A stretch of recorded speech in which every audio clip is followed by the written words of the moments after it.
kwenye eneo letu kuna miti mbalimbali ambayo mingine inatumika kama dawa. Tunauzia kama mtu ni mmoja mmoja au maeneo ya shuleni au wateja tofauti tofauti. Naweza nikalima hata strawberry hapa. Kuna wakati nijaribu kulima strawberry.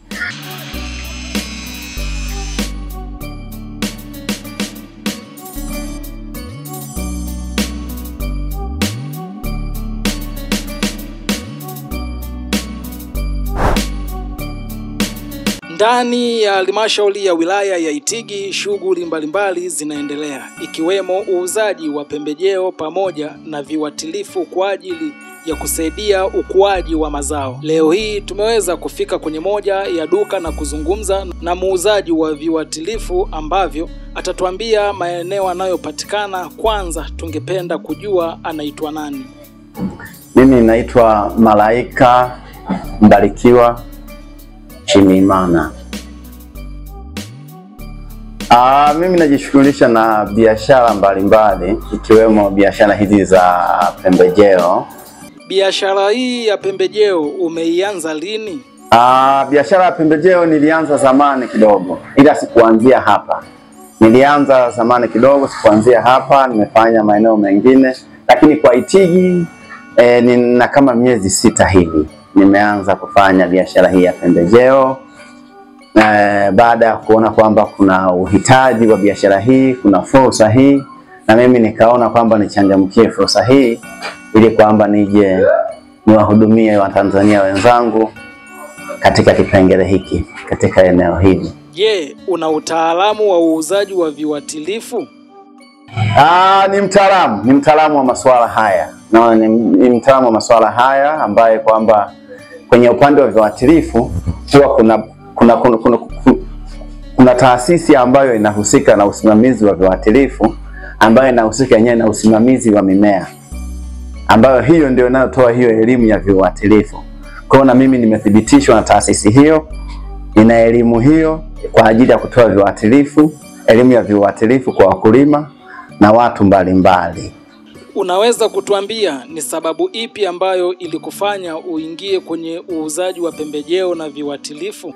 Kwanza sababu kuu ni mbili. Moja ni biashara. Nilitaka na mimi, niliona fursa ipo, nikaona kwamba na mimi niingie nipate chochote hapo kwenye hiyo fursa. Lakini mbili ni kuweza kuwatumikia wananchi, kwa sababu nilikuwa na ujuzi huo na nina ujuzi huo. Nikaona na mimi nitoe mchango wangu kwa taifa langu, kwa Watanzania wenzangu, kuweza kuwaonyesha umuhimu wa kuweza kutumia viuatilifu katika hali ya kuongeza tija ya mazao ya kilimo. Ni bidhaa gani za viuatilifu vinavyopatikana ndani ya duka lako? Lakini pia unaweza kuvielezea kimoja kimoja ili tuweze kujua vinatumikaje? Zipo nyingi. Kwa mfano tuna kiuatilifu kama hiki hapa, kinaitwa Emaprid. Kiuatilifu hiki kinatumika kwa mazao mbalimbali, au ni kiuadudu cha wadudu aina mbalimbali. Kwa mfano hapa katikati tulikuwa kwenye msimu wa mahindi. Kwa habari ya rusomi kinafanya vizuri, kwenye habari ya mikorosho kinafanya vizuri, habari ya kitunguu kinafanya vizuri, habari ya nyanya kinafanya vizuri. Kwa ni aina mojawapo ya kiuatilifu tulichonacho hapa ofisini kwetu. Lakini tunayo nyingine hii inaitwa Fosia. Hiki ni kiuagugu kwa ajili ya kuandalia shamba. Tunaandaa mashamba, ukipuliza hii inakwenda moja kwa moja inaenda kuathiri mzizi wa gugu.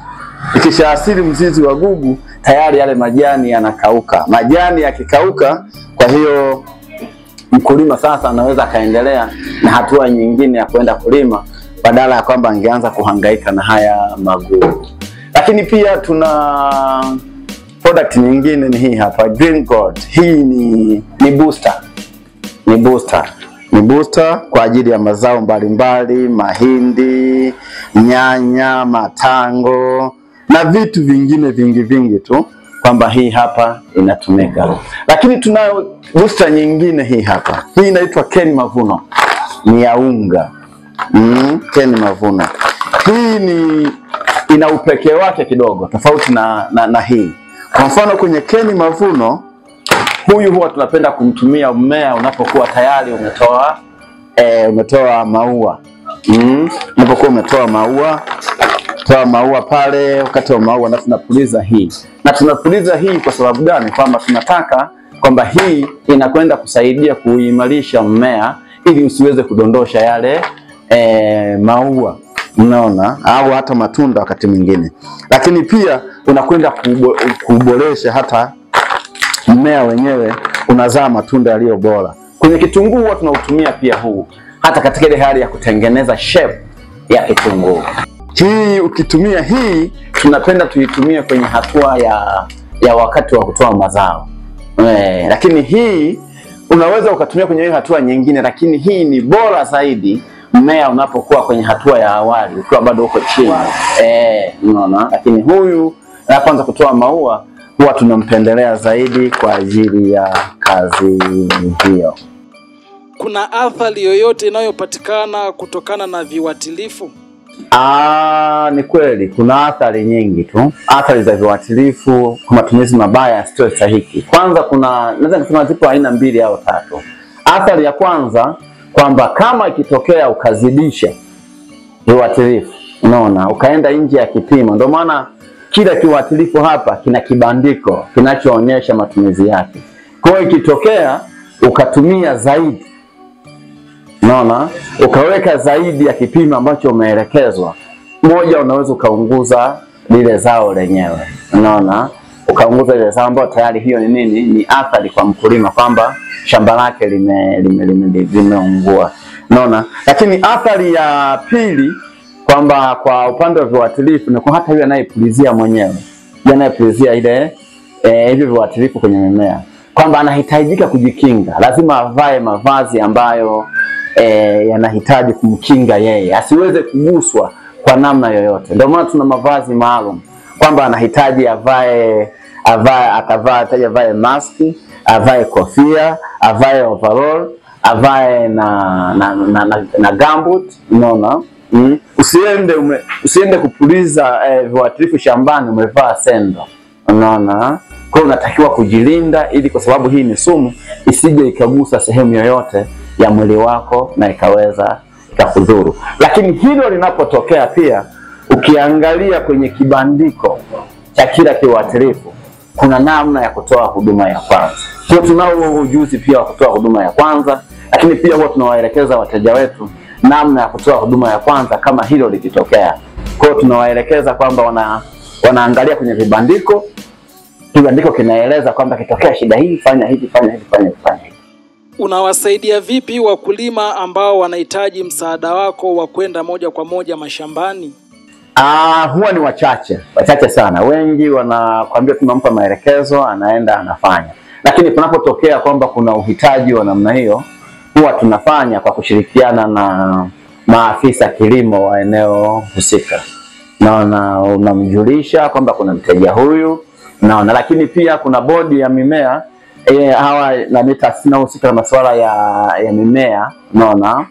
Hawa pia kwamba wataalamu wetu na wao pia wametupa contact zao. Unapotokea kuna shida, huwa tunawasiliana nao pia. Kwamba kitokea shida ambayo iko juu ya uwezo wangu, juu ya ufahamu wangu, naona, naweza nikawasiliana nao pia kwa bwana, tunamtumia picha kama nimefika shambani kwa mteja wangu, nimekuta kuna shida hii na hii na hii, nisaidie. Na wao huwa wanasaidia kuweza kusettle shida hiyo ya nani. Kuna wakati wakulima wanakuwa wanasema kuwa viuatilifu vinaweza kusababisha kuongezeka kwa vijidudu kwenye mazao. Je, mnapokutana na changamoto kama hii mnatatua vipi? Kwamba kiuatilifu kwamba kunaongeza. Kwanza sidhani sana kama inaongeza wadudu, ila inaweza ukatumia kiuatilifu moja, ukatumia kiuatilifu ambacho sio sahihi, unaona, kwa ajili ya mdudu hiyo kiuadudu, unaona, kwamba kwa ajili ya hao wadudu walioko hapa. Kwa mfano, unaweza ukakuta mtu mwingine kwamba shambani kwake labda shida ni ukungu, unaona, lakini yeye ameona majani yamekauka na nini na nini, unaona, akaja akakwambia bwana, shambani kwangu, kumbuka mimi siko shambani sasa hivi, unaona, niko dukani, kuna shida hii na hii na hii na hii na hii na hii na hii, unaona. Kwa hiyo ama akaja moja kwa moja akwambia nipe kiuadudu fulani, unaona, ukampa akaenda akapuliza, kumbe sio shida, sio kiuadudu cha ile shida ya shambani kwake, unaona. Lakini pili, shida nyingine inaweza ikatokea hivyo, labda kama ikitokea kwamba hicho kiuatilifu kimeisha muda wake, kimekwisha ku-expire, unaona, kikashinda kufanya kazi. Ijapo kwenye maduka kama haya kwetu tunakaguliwa kila mara, huwezi kukuta kiuatilifu ambacho kimeisha muda wake, kwa sababu hata sisi tuko makini, kila dakika unakaa unaangalia, unaondoa kila ambacho kina nani. Kwa sababu tunaongozwa na ile kanuni inayosema kwamba cha kwanza kuingia, cha kwanza kutoka. Unawashauri nini wakulima ambao wanahitaji kupata mazao yaliyo bora? Kwanza mimi ni washauri tu wakulima kwamba ni vema sasa waanze kutumia njia bora za kitaalamu katika hali ya uhifadhi, utunzaji na ulindaji wa mazao yao, unaona. Na sisi tuko hapa kwa ajili ya kuwasaidia, kwa ajili ya kuwatumikia. Sisi ni watumishi wa watu, unaona. Pamoja na kwamba tunafanya biashara, lakini ni watumishi wa watu na tuko tayari kuwatumikia kwa namna yoyote. Naamini ushirika wa kwetu sisi agro dealers na wao, unaona, wakulima, tunaweza tukisogeza kilimo sehemu mbali zaidi, kwa umbali mkubwa zaidi. Hata tija ya kilimo chenyewe inaweza ikawa ni kubwa zaidi. Na kumbuka, pale ambapo mkulima anafanikiwa, imefanikiwa taifa zima, kwa sababu sote tunalishwa na mkulima. Kwa hiyo na washauri wakulima, tushirikiane, tusimame pamoja, tuungane. Pale kwenye changamoto tuitane, tuangalie, na amini tunaweza kuzitatua kwa pamoja, sisi pamoja na wakulima na wataalamu wengine. Ndio, naomba tuniwakaribishe wateja wote ambao wanahitaji huduma hizi za duka hili la pembejeo. Natoka kwenye duka la pembejeo. Hapa ni Malaika Agrovet. Niko kwenye eneo moja wanaita maarufu kwa Muhakipala. Tunazo huduma zote zinazotolewa na Agrovet. Kwa tuko hapa na tuko tayari kuweza kuwahudumia watu wa Itigi na wa nje ya Itigi. Duka letu ni la rejareja tu, sio la jumla, ni la rejareja. Kwa hiyo tuko hapa na tuko tayari kushirikiana nao kuwahudumia wakulima. Wakaribie dukani kwangu. Niwashukuru sana Itigi TV kwamba ni wabunifu na nawaona mkifika mbali kwa kile ambacho mnakifanya. Lakini pia pamoja na hivyo nawaona ni vijana, na mimi huwa naamini, mimi ni Mkristo, unaona, huwa naamini katika yale maandiko yanayosema kwamba vijana wana nguvu, unaona, hata ya kumshinda shetani. Lakini tunaposema nguvu, tunarudi pia kwamba nguvu ya nini? Nguvu ya kufanya kazi. Nguvu ya nini? Nguvu ya akili yao. Naamini mkiendelea kuzitumia akili zenu vizuri kwa ubunifu namna hii, sio tu ninyi na kuinufaisha Itigi TV, unaona, lakini pia mtatufarisha na sisi wananchi ambao tunategemea katika ubunifu wenu na utoaji wenu wa huduma kama hizi. Tutaendelea kujivunia ninyi na kufurahia ninyi kwamba mpo na mnatutumikia sisi. Ninyi nanyi mnatumika kwa ajili yetu. Kwa hiyo nawapongeza sana, nawaombea kwa Mwenyezi Mungu mfike mbali zaidi.